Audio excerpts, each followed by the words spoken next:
माँ जी जल्दी चलिए, देखिए आपके घर के बाहर एम्बुलेंस आई है। गायत्री भागती हुई दरवाजे पर आती है। तभी उसकी बहू चांदनी को एम्बुलेंस से बाहर लाया जाता है। हे भगवान, ये मेरी बहू को क्या हो गया?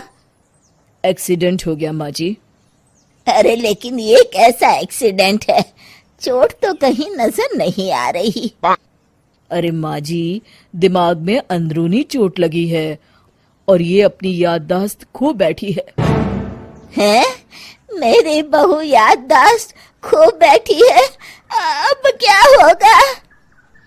अब फिक्र मत करिए, बस इनका अच्छे तरीके से ख्याल रखिए। मैंने दवाइयाँ दे दी हैं, अब मैं चलता हूँ। अगले दिन अब तेरी तबीयत कैसी है बहू? बहू?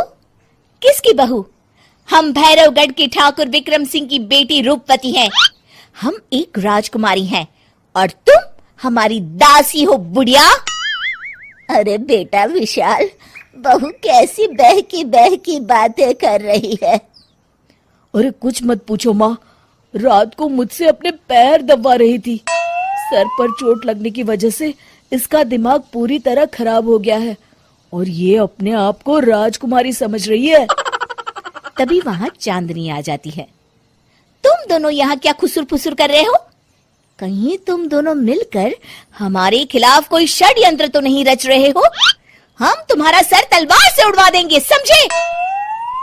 अरे नहीं नहीं राजकुमारी जी, हम तो आपके सेवक हैं। भला हमारी इतनी हिम्मत। कहिए, आपने यहाँ हॉल में आने का कष्ट कैसे किया? हमें बहुत भूख लगी है। ए दासी, जल्दी से हमारे लिए भोजन का प्रबंध करो। आज हम शाही कबाब खाएंगे। विशाल अपनी माँ को चांदनी की बात मानने के लिए इशारा करता है। ठीक है राजकुमारी जी, मैं अभी आपके लिए भोजन लेकर आती हूँ। इस तरह विशाल और उसकी माँ ना चाहते हुए भी चांदनी की जी हजूरी में लगे रहते हैं। लाओ माँ, जल्दी से मेरा टिफिन दो, मुझे देर हो रही है। अरे ठहर जा, जरा दम तो लेने दे मुझे। सारे घर का काम मुझे अकेली को करना पड़ता है। तेरी बीवी तो राजकुमारी बनी बैठी है, सारा दिन हुक्म चलाती रहती है। अरे माँ, मेरा भी तो यही हाल है। फिलहाल तुम मेरा टिफिन दे दो, मैं चला। रुको, कहाँ जा रहे हो? अरे मर गया रे, ये कहाँ से आ धमकी? आज हमारा जुहू चौपाटी घूमने का मूड है और हमें अपने लिए नई साड़ियाँ भी खरीदनी है। चलो जल्दी से अपना वाहन निकालो और हमें ले चलो। अरे अब तो मैं गया काम से। अगर आज मैं वक्त पे ऑफिस नहीं पहुंचा तो मेरा बॉस मुझे नौकरी से निकाल देगा। मरता क्या न करता। आखिरकार विशाल चांदनी को घुमाने ले जाता है और चांदनी अपने लिए ढेर सारी शॉपिंग भी करती है। ए दासी, टीवी पर कपिल शर्मा के आने का समय हो गया है, जल्दी से टीवी शुरू करो। अरे वाह, कपिल शर्मा तुझे याद है, बाकी कुछ याद नहीं। बहू तू तो बड़ी चालू लगती है, अपने फायदे की हर चीज तुझे याद रहती है। मैं तो तेरी इस अजीब बीमारी से परेशान हो गई हूँ।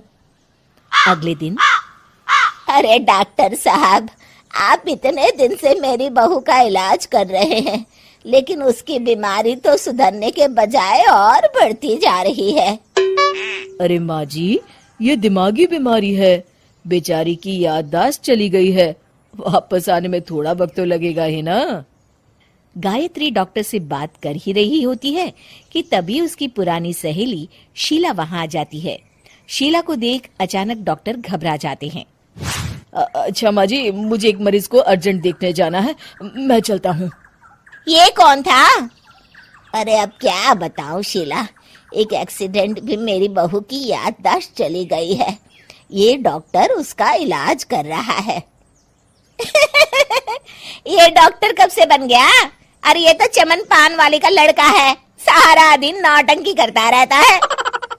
अच्छा तो ये बात है, अब मैं समझी।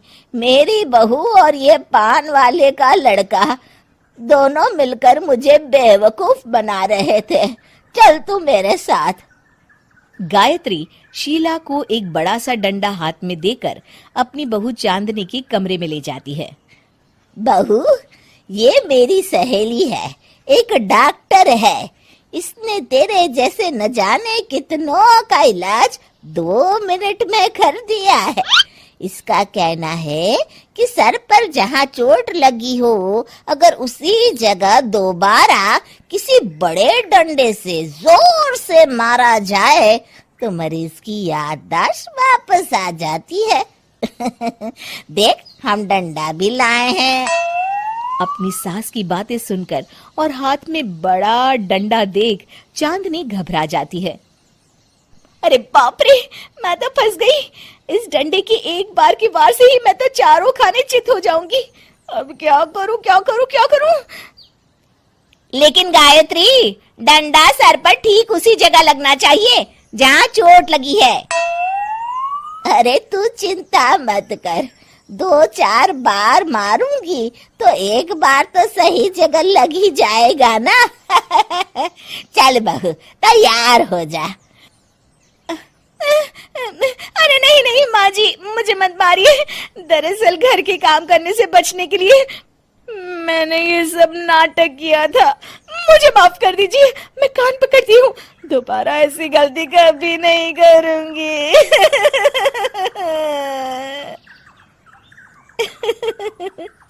क्यों दोस्तों, कहानी कैसी लगी हमें जरूर बताइएगा।